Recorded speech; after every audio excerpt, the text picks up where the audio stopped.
Good evening, welcome to Ubuntu channel, and this is debate time. On debate time tonight, we are actually having the topic under discussion, ending poverty for all, and our panelists tonight happen to be one business and political analyst, Mr. Francis Chipili, right here with us, not forgetting Generation Lead Zambia spokesperson Harry Wapatichongo, and the last panelist is a senior citizen, Mr. Saeed Simon Banda. Let me start with Mr. Francis Chipili. Good evening and welcome to the program. Good evening, Chaza. Thank you for having me tonight. We are actually delighted to have you on the program. Mr. Saeed Simon Banda, good evening and welcome to the program. Kindly unmute your mic. Okay, we can hear you now. Unmute your mic. You are back on mute. I'm okay now? Yes, yes. Good evening and welcome to the program. Good evening. All right, and to host this debate time, my name is Chaza, and co-hosting with my colleague Lance Sani Banda. Lance, good evening, and how's been your week so far?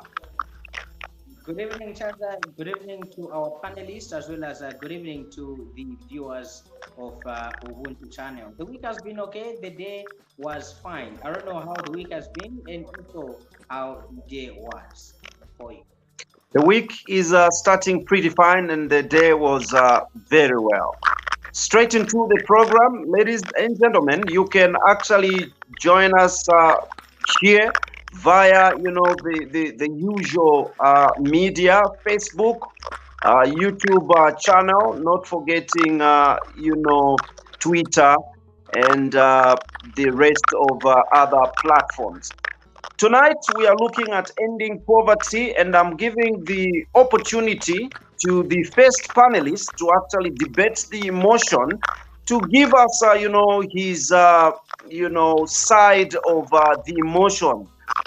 To what extent do you agree or do you go with, the topic of the day, ending poverty for all? Is it viable? Is it attainable? And to what extent are you actually submitting on the topic? Mr. Francis Chipili. Your mic is on mute. Thank you very much, Chaza, for this opportunity to discuss on it. This very important topic, national topic. First of all, we need to understand what is poverty.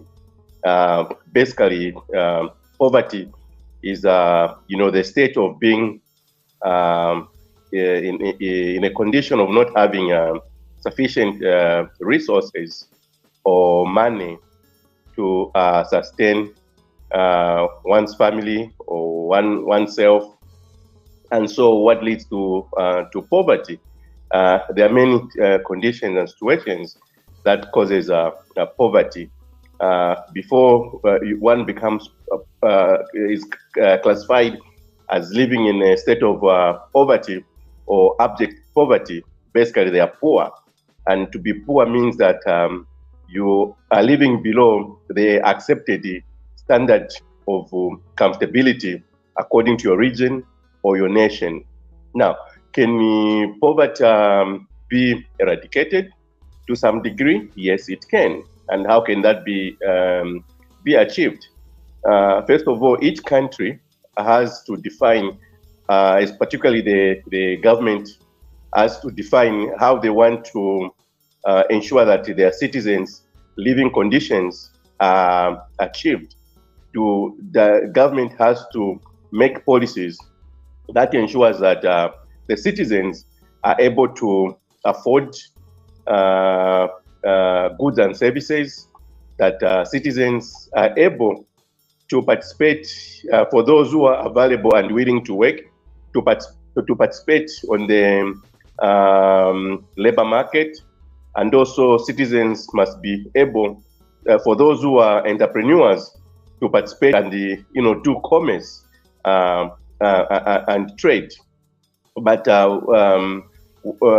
poverty in itself, each country has benchmarks as to the level, to the degree to which they can define who is poor and who is not poor.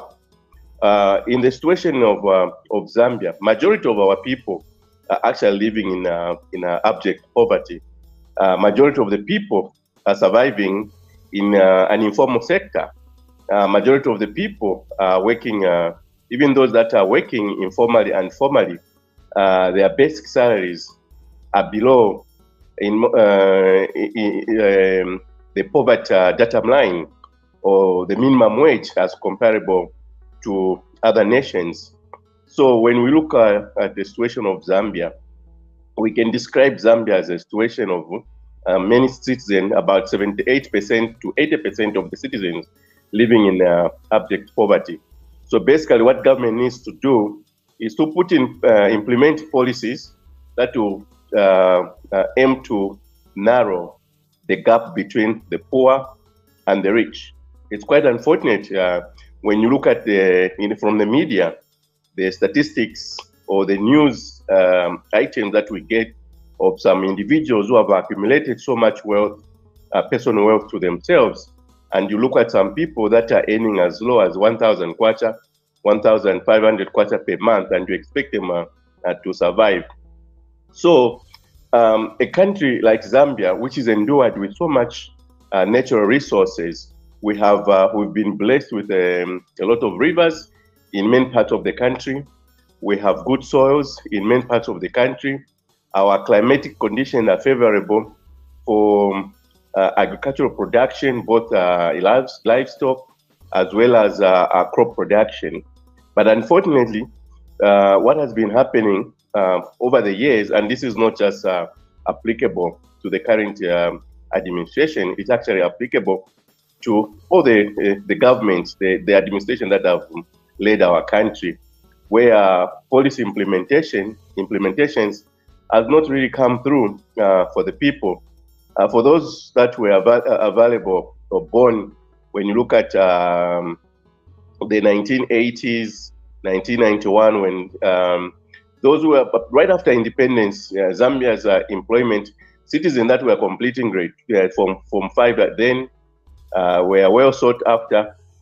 Some were employed by Form 3 before they write their last exam paper. Employers will be waiting for them to go offer them employment.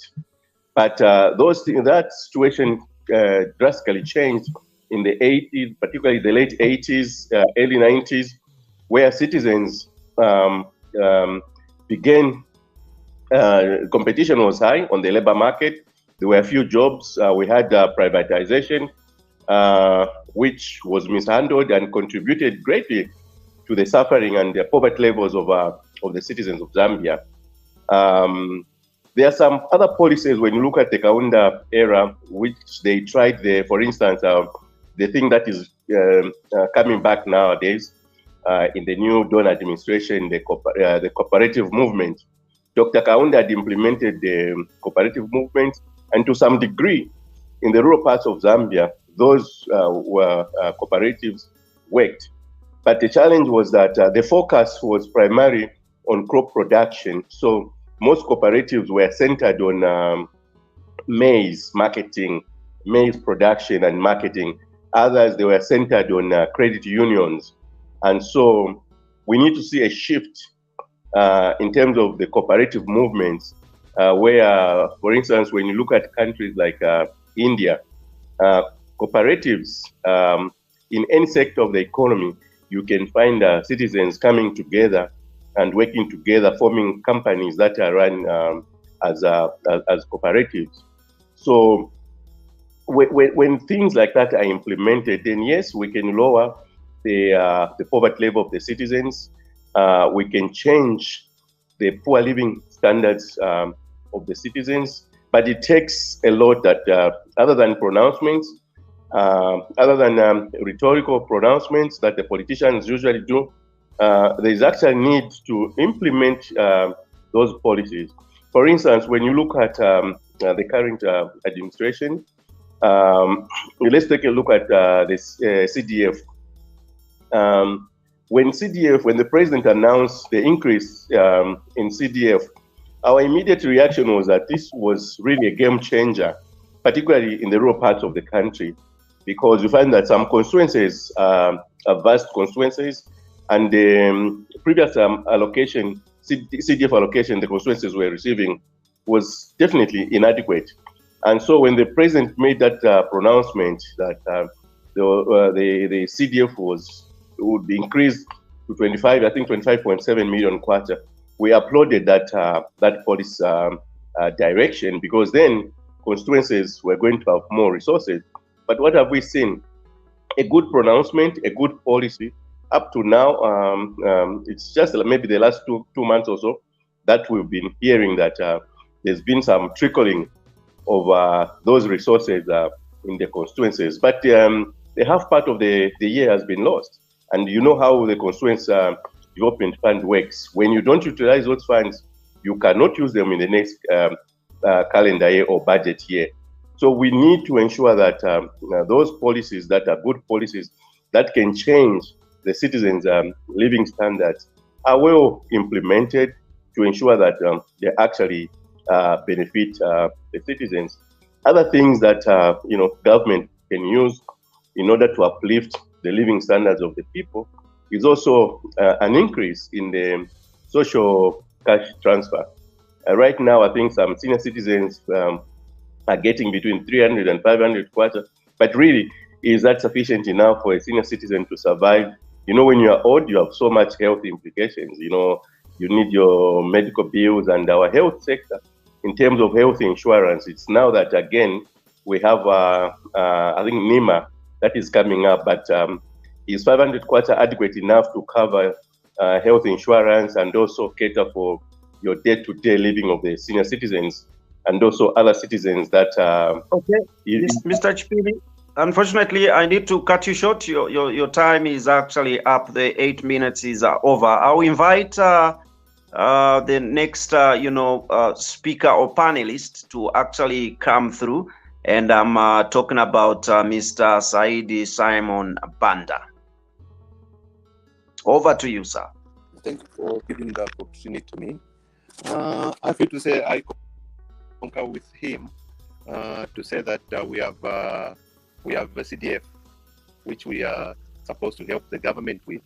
So the government is supposed to bring in Zambia National Service all the employment will be sorted, because the whole thing is that we have so many people are not employed, and then we have got so much vast land in our. So, Mr. Banda, I'll cut you short to provide guidance. Where we are right now is actually responding to the veracity of the topic that we have. To what degree do you go with it or go against it?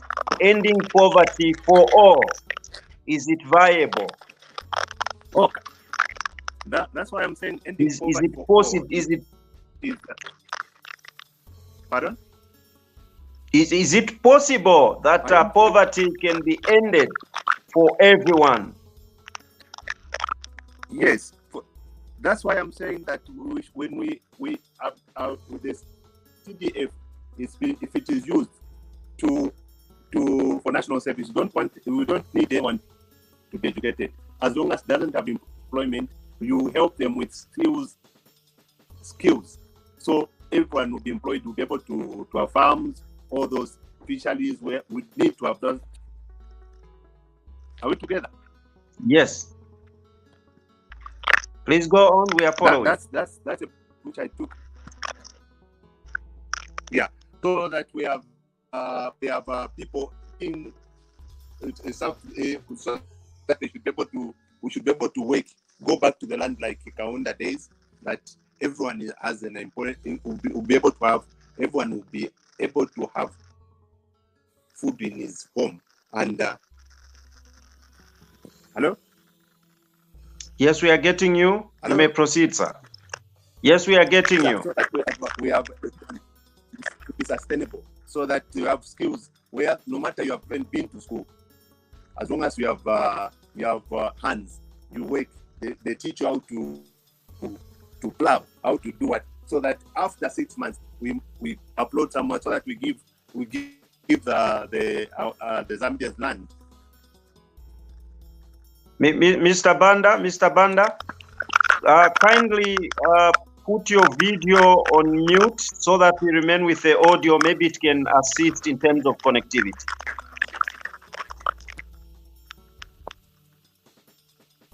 Hello? Yes, please. Go on. We are hearing you. So I was saying that if we have people going back to the land, the national service, all those feeder roads, whatever, everything, it will be very easy. We're going to have food in there, because national service, if it's put to implement, the farmers will have access easily to come back to get it back to town, and then we'll be able to have food, and everyone definitely will have food in the thing. Things will be cheaper, and the rest of government will be moving easy, would have helped the government, and these difficult conditions which we are in. Okay, are you done, Mr. Banda? Yes, we are following. Not yet. Yeah. Okay. I was saying that because we have national service as it is. We've been talking about the gold mine, which is not green gold, which is avocado. When we have these farmers, we grow avocados within the whole country. So after 3 years, we'll be able to export, and definitely the country will be able to grow by having these people who are not employed, having employment, so that by the 3 years time, I'm sure CDF funds will be able to use CDF funds to supplement to these farmers. We are following, sir. Together? Are you done? Yes, we are together. Yes, I'm done. Yeah, I'm done.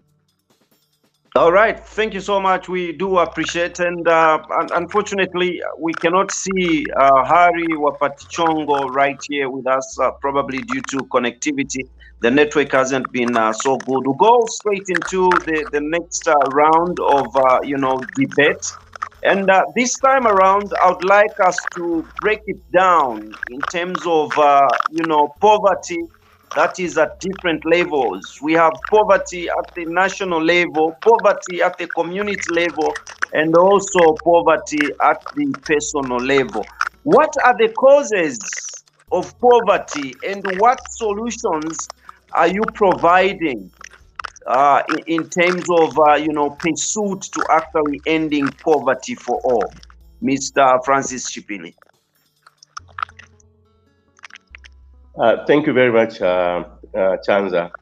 So basically, like you have pointed out, poverty at community level, poverty at national level, and poverty at individual level. Mr. Banda had pointed out, for instance, Dr. Kaunda had the Go Back to the Land program. Mr. Chipili, sorry, let me cut you short so that we get rid of the noise in the background. Mr. Banda, kindly put your mic on mute.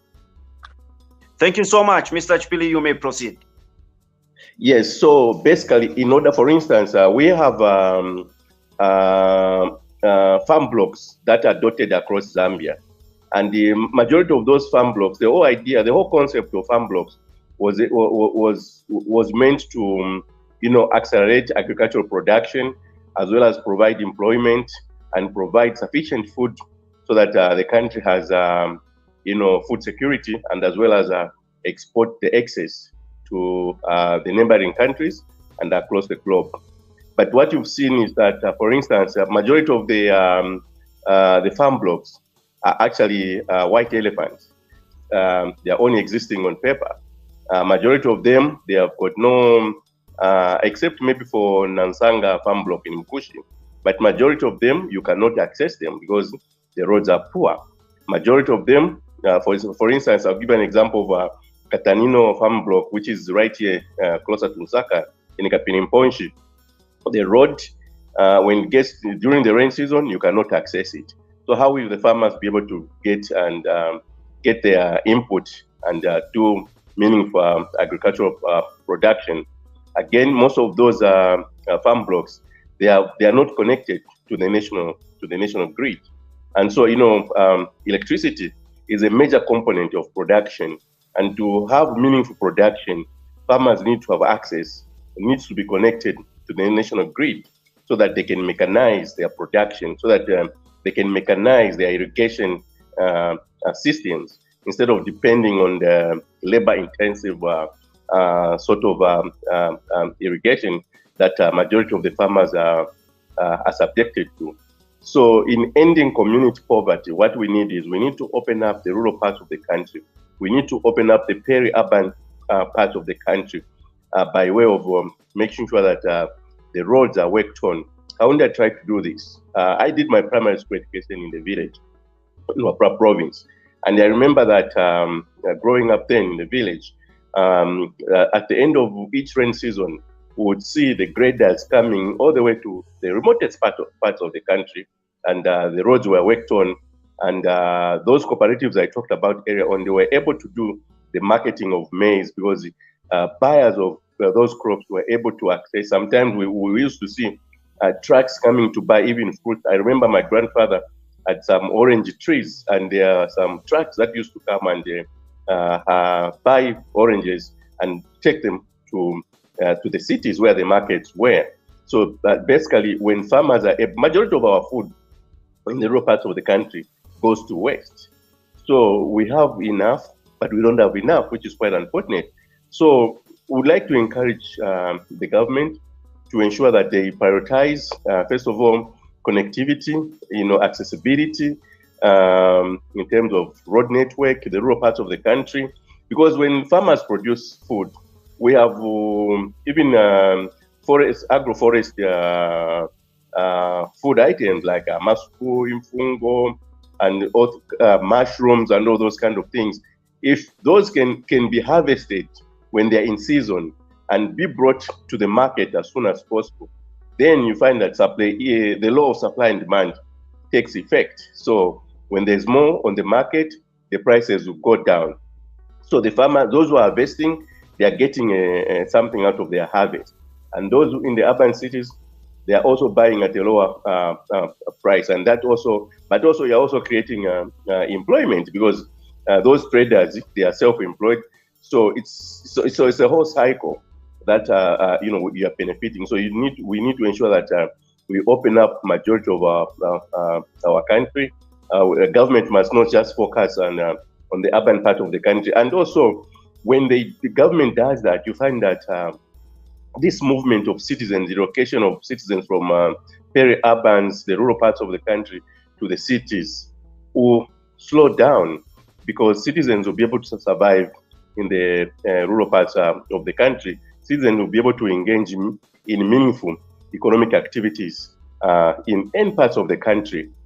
In countries like the United States of America, you find that you meet somebody in any state, the first thing they will ask is, where are you from? They will tell you where they are from, but they are engaged in economic activity in a different state. And that's what we need to see in Zambia. We need to see citizens living and working where they think they are comfortable because opportunities are everywhere.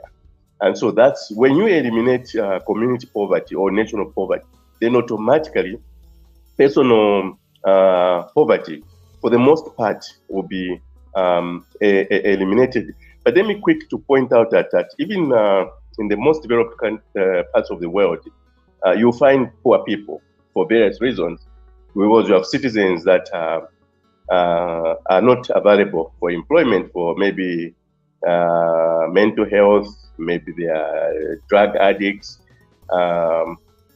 maybe they are disabled, and so for various reasons.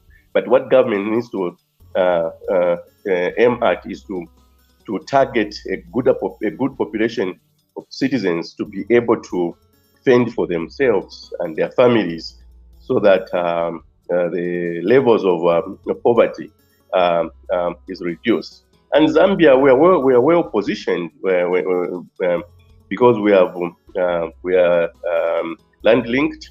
and that gives us access to other markets.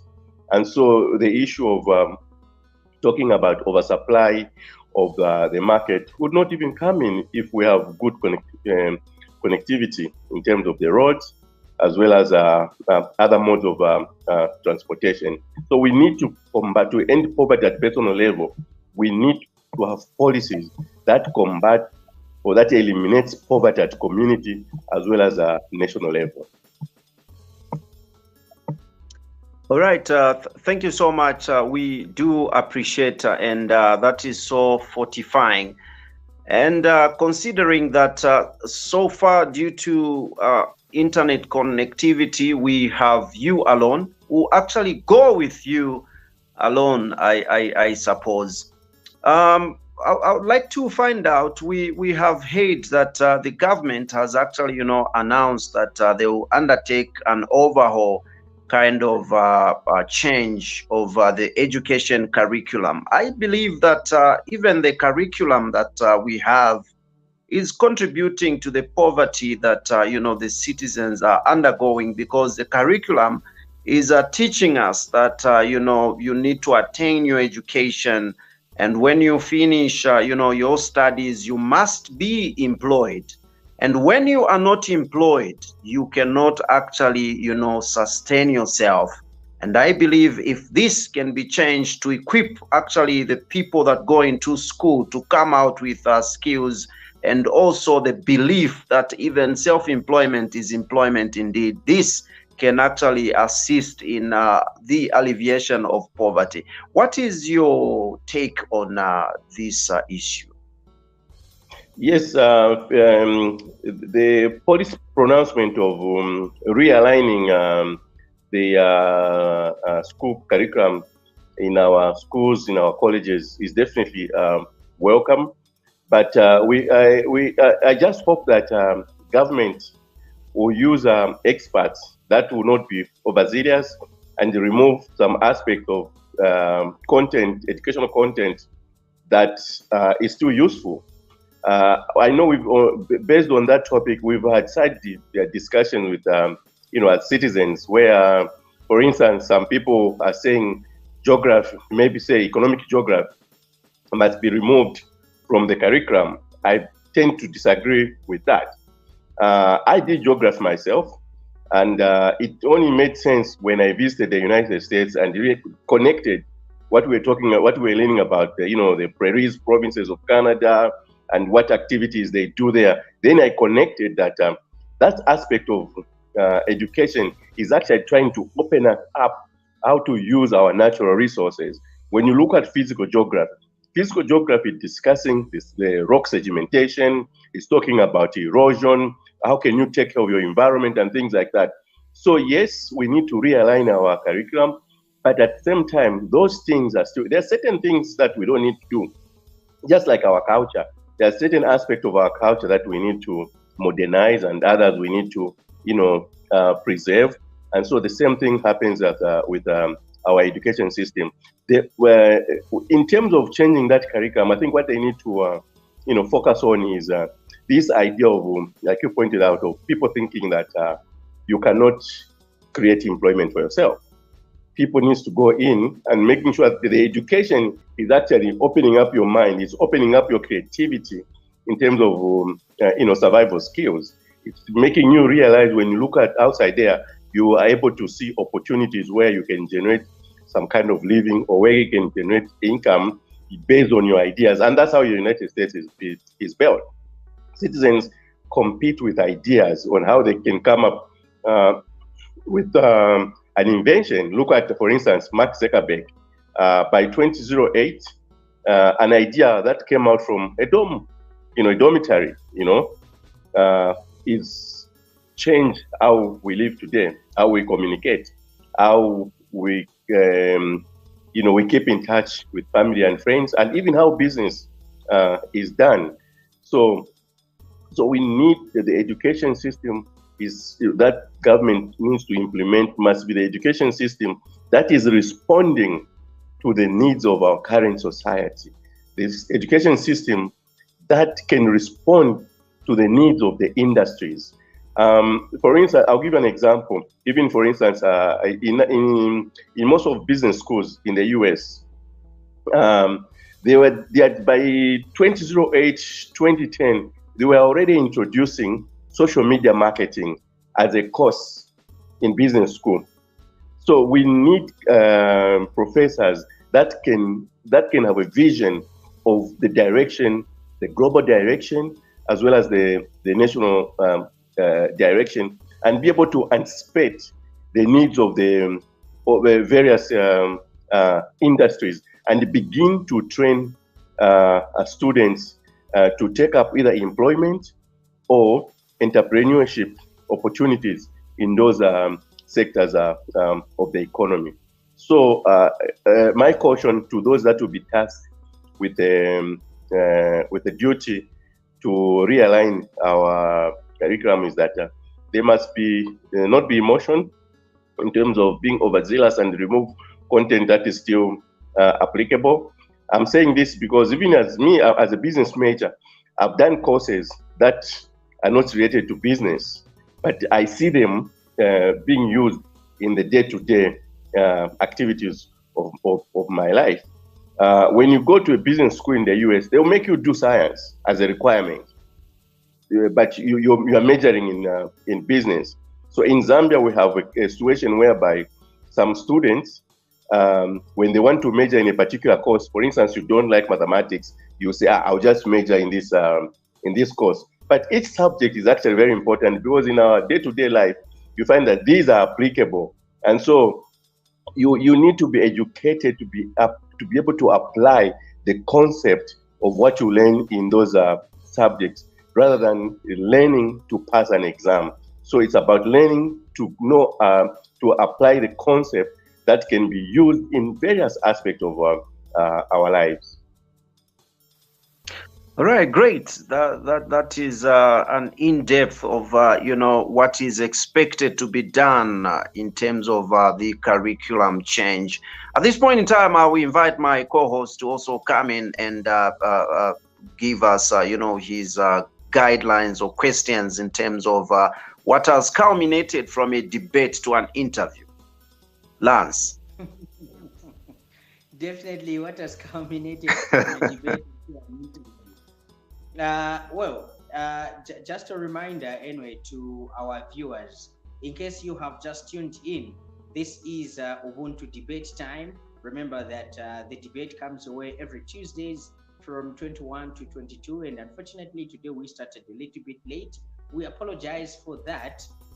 Also, we apologize for the unavailability of the other panelists that we had gathered for you this evening. But however, the topic still continues as we are discussing ending poverty for all. Now, when we talk for all, we are talking Zambian. All right, so when we say, oh, it's not the whole world, but we're talking about Zambian. So ending poverty for all in Zambia, and helping us discuss this issue is Mr. Chipili. Now, Mr. Chipili, let me take you back to what Chaza had mentioned, and I would like us to have, an in-depth, I don't know if I can call it analysis, but an in-depth discussion on these three themes. So he spoke of sectors or sections where poverty is outlined. So we talk about personal or individual poverty, which we can also align to family poverty, and then we go to community poverty, as well as also the national poverty. I would like us to, go stage by stage in looking at how best can we end this poverty. Before we go to a national level, before we go to a community level, let's first of all start from an individual that provides for not his extended family, but his nuclear family, and then advancing to an extended family. How do we end poverty for an individual in providing for himself, providing for his nuclear family, and as a whole, providing for his extended family? So basically, at personal level, an individual needs to be self-motivated, self-driven, so that they're able to take up available economic opportunities. When I say available economic opportunities, I'm not just referring to formal employment. I'm looking at anything that can make them earn a living. If it means starting a small business with a capital of 500, as individuals needs to do that. What we need to eliminate is a culture that is growing in our country of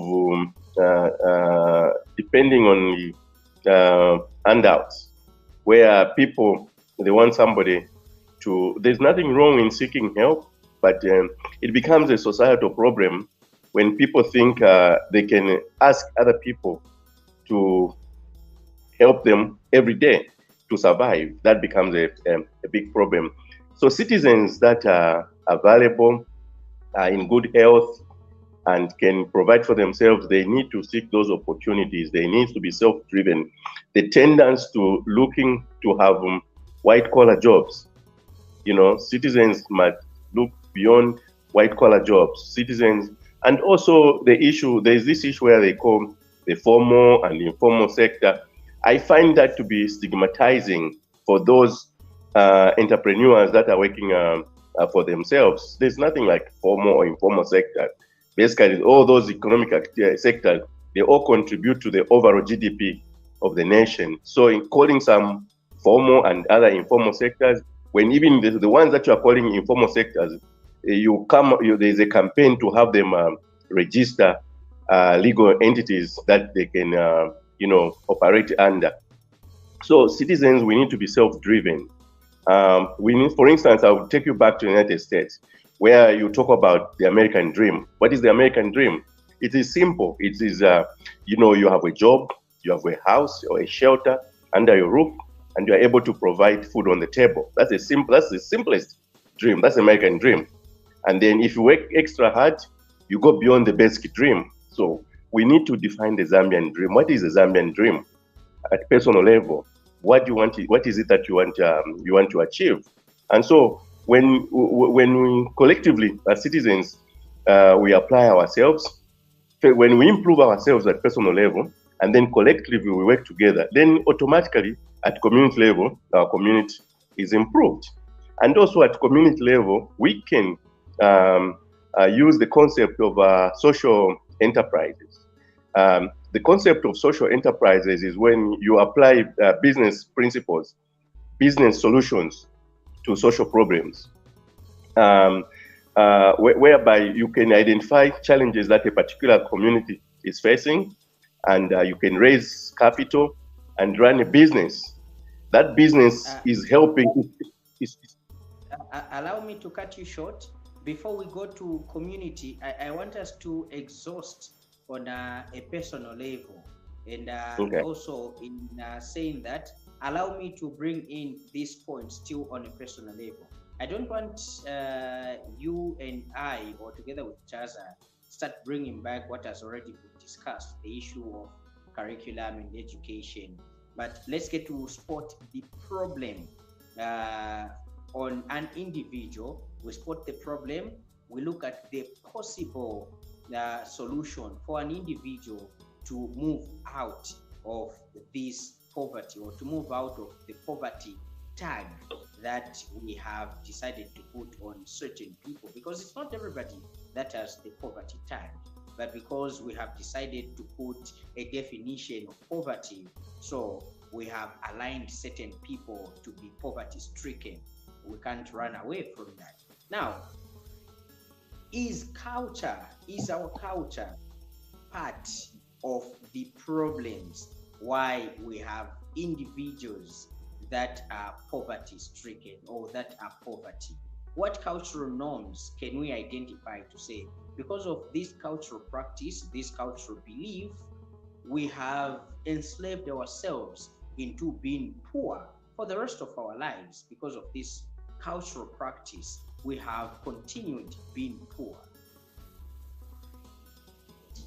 Yes, Lance, absolutely. Culture has got contributes our culture. Particularly, we have a dependence kind of culture where you say, if I'm not able to raise my children, I'll basically maybe send them to my brother or to my mother or to my grandparents or my siblings to help me raise my children. So that has, but in other cultures, you find that you have your sole responsibility of fending for your family. So when we take care of those cultural norms where people think if they have a problem, the first solution is to go and ask for a handout from an extended member of the family, that has contributed greatly, and to some degree, it creates enmity among family members. For some people, they think, oh, these people are not able to help us, or they are stingy, they are not generous. But basically, what you need to do as an individual, what we need to do is that you have to do whatever it takes to survive. In America, again, I'm sorry I keep saying about America, they say a job is a job. When you're doing a job, you don't have to. People do jobs that are able to help them put food on the table, because when you make money, when you go to a shop to spend it, it's not written. The source of your income is not written on the money. What is needed is you have a medium of exchange. And so people, for instance, right now we have a serious and high levels of unemployment. We saw what happened during the recruitment of the personnel to help government do a census. Now imagine all those youths that turned up for those temporary, and those jobs are temporary, they are not permanent jobs.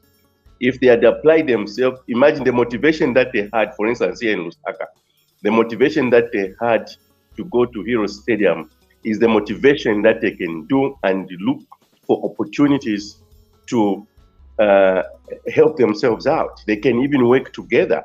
They can do crowdfunding. You could do, this one puts 100 kwacha, another one 100 kwacha, another one 500 kwacha, and you have capital to start a small business which you can grow.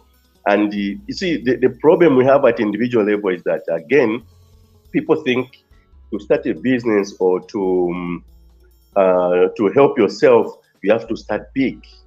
Yes, it's good to dream big, but it's important that you take those baby steps that help you learn and make mistakes before you can actually grow. Even in big corporations that overextend their growth, they tend to collapse.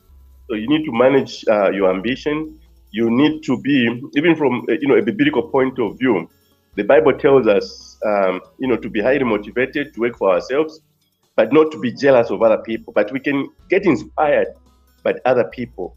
So we need to, especially the young people. I feel, I'm really concerned about the generation, the 1990s and coming down to the millennials. It's a ticking time bomb, because most of them, they have a higher sense of entitlement. They are not really pushing themselves to seek opportunities. You can start small. You can start small and grow. You can do things that most people, I can give you an example at my personal level. When I completed grade 12 back in 1992, I worked at Nitrogen Chemicals of Zambia as a casual worker. I was lifting bags. I was offloading coal in wagons, But if I remained at that level, no. I changed. I kept changing and seeking other opportunities. God gave me other opportunities where I traveled the world and worked across the globe, So the young people must be able to do things that can make them independent. When you're independent, even when you're spending that money, you are more careful. But if somebody gives you a 50 kwacha, the first thing you think of is to go and get high. You want to get drunk because you didn't work for it. You don't have respect for the money that you have not labored for. So that is at the personal level. That's the culture that we need to change. All right. So, well, unfortunately, the education sector still comes back into this. Not looking at the possible policies that the new government is proposing. But let's just overall get to look at the Zambian education system. I wasn't there the time Zambia got independence, but at least you've talked about our generation, the 1990s coming down. The curriculum that we have had, anyway, let me speak for my generation. From the 1990s, the curriculum that we have had is Sunny, go to school, and great results or grades, then get a government job or a white-collar job. Only a lawyer, a nurse, a doctor, or a teacher are recognized careers that we were taught, or a pilot. These were careers that we were taught. So be a policeman. None of our parents taught us to say, go to school and be who you crave to be, or be somebody that can employ somebody. But go to school, get good grades, and get employed. And sadly, governments previous, or even I can't talk about now because they are just in, but governments that have come and gone, mostly they've spoken or they have manifested the kind of curriculum where I go to school not to learn practicals, but I go to school to learn theories for me to memorize, and then I come for work. That's where I am doing my practicals. I didn't do practicals. That's why I'm learning my practicals.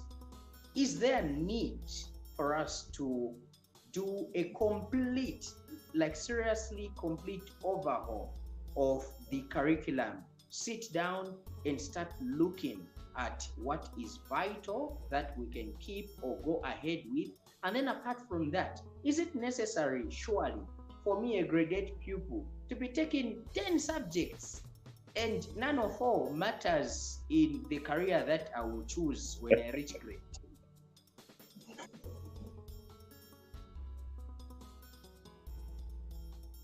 Can I come in? Yes, please. Yes, I'm laughing because you are talking about the 10 subjects. And before, I used to believe that it was unnecessary. And you see, some people, they tend to compare with these developed countries that, in America, you can only take 5 subjects. That is not true. You need to be, to be educated, you need to read widely. You need to go beyond even what you want to be. That's the education we're talking about. So when we talk about overhauling the curriculum, maybe it's not even the curriculum that is a problem. Maybe the problem is the culture. Maybe the problem is the mindset. So maybe we need to overhaul our cultural aspect of doing things. And then you find that the way we do things will be aligned with the curriculum itself. I gave an example of the prairies provinces of Canada, where we talked about wheat production. We have some region of Zambia that have this similar climatic condition as the prairies of Canada, where we can produce wheat and rice. So imagine some people would say, why are we learning about this? We are learning about this because we want to, it's part of research. We want to see how are these countries able to produce rice? How are these countries able to produce wheat? Wheat is a huge commodity crop that can earn us a lot of foreign exchange if we can learn from those countries that are doing it exceptionally well. So for me, yes, we need to realign the curriculum, but the curriculum might not be even the problem. The problem is our culture. The problem is how, the way, like for instance, the way you said, I'll give you an example. I'll give you my personal example. When I was in grade 11, I dropped some subjects and started taking food and nutrition, which at that time at Navoy Secondary School in Kafue, that subject was for girls only. And so we had to convince the headmaster with 2 other boys so that he can allow us to do that subject. He allowed us. And that subject, yes, I've worked as a chef both in Zambia and abroad, and I can tell you that it's from that background that I was able to travel the world. My cooking background took me to Russia. It took me to most part of Europe. and finally including the United States of America. So if, for instance, I had that stigma of thinking people are laughing at me that, oh, he's doing a girl's subject. Most of the people that were doing pure sciences, I've never boarded a plane up to date that we were together in school. You know, so you need to do things. When you're doing things that are coming from your heart, you excel, you prosper, because it's something that you enjoy. Work becomes fun. It's not laboring. You are not looking forward to Friday. You are looking forward to another creation, you know, another activity. You understand? So that's the mindset that we need to change. We need to make people do things. Look at how many people are training as nurses nowadays. Look at how many Zambian youth are training as teachers. And when you ask them, why do you want to train as a nurse? Why do you want to train as a teacher? At the back, so that Msanga. You know, that is a wrong motivation. That is a wrong motivation. You need to do things. Right now, I'm involved in agricultural production. Even though I started with a background of cooking, I did a business degree, and I developed another interest in farming. I do pig production. I raise chickens as well, and I do research in those areas of my interest. So, but again, you'll find that all those of my interests, they're actually interconnected, and this is why I'm not against that overzealous holding of the curriculum, because some things, they will be distorted if we're not careful. If we just think that, oh, maybe agricultural science, no, everything is interconnected. This is why you find that I talked about, you are doing a business degree and you are made to do a science. You are doing a business degree, you are made to do calculus. You know, you are doing a business degree and you're doing statistics, because those are applicable in day-to-day life. You know, so it's important that those that will be tasked with the assignment of, you know, relooking at our national curriculum, they must take a sober look, instead of saying no. For instance, you talked about 10 subjects. There was a debate again in another country where children they're saying their backs, they had back problems because they are carrying a lot of textbooks.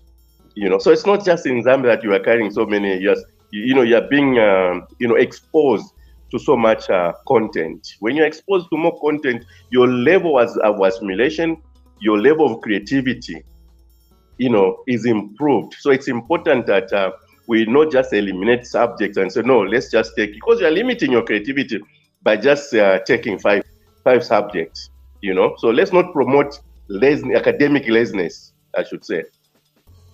Well, before Chaza gets to come in, let's quickly get to community level. We have dealt with an individual, the problem behind why individuals are labeled as poor or poverty-stricken. Let's get to a community before we get to the national level.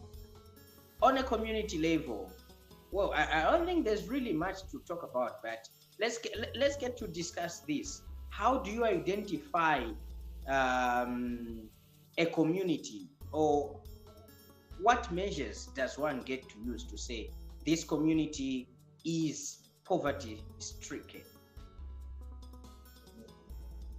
So, you know, obviously, we can define a community as a group of people living together and with similar, you know, culture, similar culture.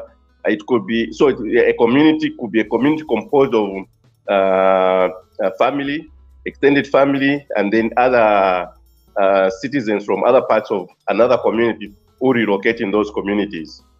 And so when we discuss, you know, community poverty does exist.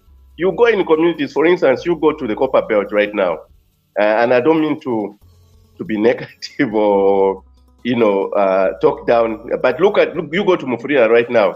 When you go to Mufurira, you can tell the level of the economic activity before you even talk to anybody. Just looking at the structures of the houses, the roofs of the houses, you can see that this particular community is economically depressed. There's no money, there's not much money that is circulating in this community, you know. So communities needs to come together and you know, work collectively to resolve community problems. For instance, in the rural parts of the country, or even in the peri-urban of our country, like for instance, here in Lusaka, when you go to Chongwe, where we have a lot of farming communities, you find that much of the problems of those communities, I talked about, I'm a farmer, so I interact with a lot of communities in the areas that I do farming. You find that one is the issue of accessibility to the market, especially in the rain season. And two, the other community problems that they have is probably access to clean water. You find that a community, maybe government might even sink a borehole for them. They give them a hand pump. So that hand pump is broken, and guess what? They are waiting for government to do what? To come and repair it. But is government using that bore on a day-to-day basis? No. So as a community, we need to change that culture of totally depending on government. We need to be part of the solution of those communities. You have a community of, say, maybe 100 houses, and you need to raise 200 kwacha. So each one chips in 5 kwacha, 2 kwacha, until that hand pump is fixed. Rather than they put a bore for you. But because, like I talked about, not having respect for the money, if you are using a bore and the hand pump breaks down and you are not able to fix it because you're waiting for government, do you think you take care of it because you are not feeling the impact in your pocket? So we need to change, again, that mindset of doing things. When we have a community good, public good, that each one of us is utilizing, we need to take care of it. We need to take responsibility. We need to own it. When you own it as a community, you take care of it. So when we begin to think like that, then poverty level at community can be eliminated. I'll give you an example. Me, in any community that I work in these rural parts of our country, I fix my road. Where I pass, before the rainy season starts, I will identify areas where I know this rain season, if I don't put more rubles here, I'll be getting stuck. So I'll spend my personal money. I know those roads are used by other people. Some people, they find me, they get, but a lot of people use this road. Yes, but if you are not going to be part of the solution, I'll take it upon myself. So now imagine if the whole community can work together and fix the road that you're using, the accessibility to the market that we're talking about, they can be resolved even by the community themselves. And this is why I was talking about those social enterprises that can be based in those communities that can begin to run as a business and making profit. And those profits are pumped back into those communities, resolving their problems. The previous administration was giving out incubators to women clubs and youth clubs. And majority of those things have gone to, they're not used. Some people are using them as storage for their shoes and other stuff, which is very unfortunate because those things can change. An incubator can change the living standard of a community if you have the education we are talking about, how to incubate your eggs and how to take care of, to raise your chicken and take them to the market and, make a living out of that. So again, the challenge we have in Zambia is that even these cooperatives, you find that it's difficult for Zambians to team up and work together as cooperatives, because that cultural thing I'm talking about, that we need to change, where we need to trust each other, where we need to make sure that when you succeed, the community succeeds, then Zambia succeeds. So majority of the things, the problems that we have, the poverty that we have in Zambia, can be solved if we begin to change the way we think, the way our cultural way of doing things. We begin to make sure that we collaborate and cooperatively work together as a people. Well, all right. So lastly, I know we are beyond time. This is only a few seconds before we hit our target of 1 hour. But we can't leave our viewers hanging or hungry with information. Lastly, let's get to deal with on a national level. How do we end poverty on a national level? Is this the work for the government? we leave it to the government of the day to deal with obviously poverty at a national level, or each and everyone needs to participate for us to see at least the end of poverty, if not the end, at least a drastic drop of poverty levels in this country? You see, Lance, the duty to eliminate or reduce poverty levels cannot be left alone to government. I need to point that out. However, at national level, government has a duty to prudently utilize the scarce national resources and put them in sectors that are highly productive, so that we can get a good return on those public funds. And so, for instance, we've talked about the potential in agriculture. And this potential in agriculture has been spoken from the Kaunda era, Chiruba era, Manawasa era, Rupia Banda era, the Sata, Lungu, and now President HH. Same song being sung. But why is it that we can, you see, we tend to be good at talking, and rather than implementation, we spend so much time in meetings, planning and overthinking, instead of getting on the ground and learning on the ground. You know, Zambia is one of the countries that has a lot of good policies that are gathering dust in various ministries. So what government needs to do is we need to shift that culture of spending too much time in meetings. We need to get in the field and making sure that those policies are being implemented, making sure that the taxpayers' money is prudently spent and spent in productive sectors, rather than just consumption sectors. But also then the citizens also have a duty to play. Those running small businesses have a duty to make sure that your business is legally registered and you are paying your dues. The Bible says, give Caesar what belongs to Caesar, and so you need to pay taxes so that government can have enough resource basket to implement policies that it pronounces. So it's to end national poverty. It's collective. Government has a role to play. Government must spend taxpayers' money prudently. Government must fight corruption ruthlessly.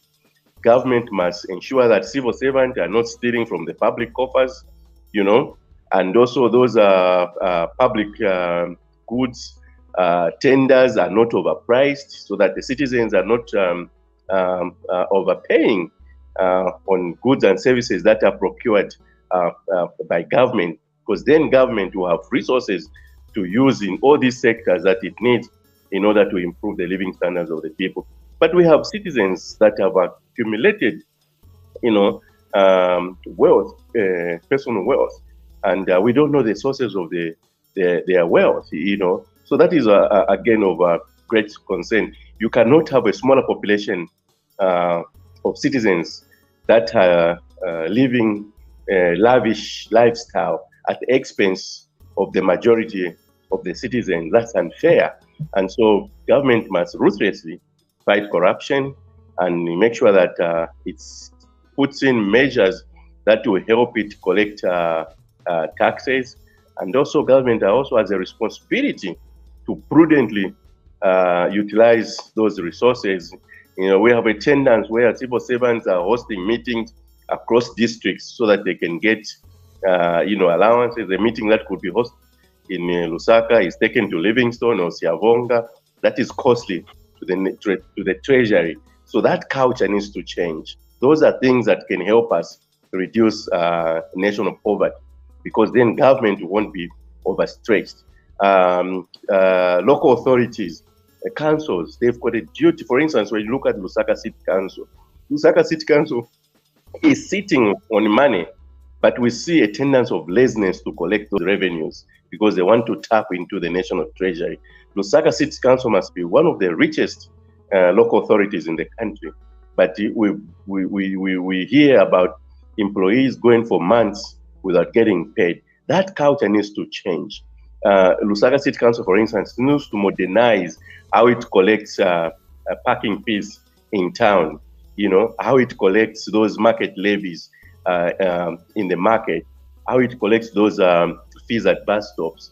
And you find that those things will contribute to the overall wealth of the nation. And these other authorities, local authorities in other parts of the country that might not have the population of Lusaka, must also be creative to tap into their distinctive advantage or comparative advantage of those localities. There are some locations where we have minerals. We have some locations where they can do crop production, livestock, and so that the economies of those localities can thrive in order to combat national poverty. All right, Mr. Francis Chipili, you are definitely a fountain of knowledge.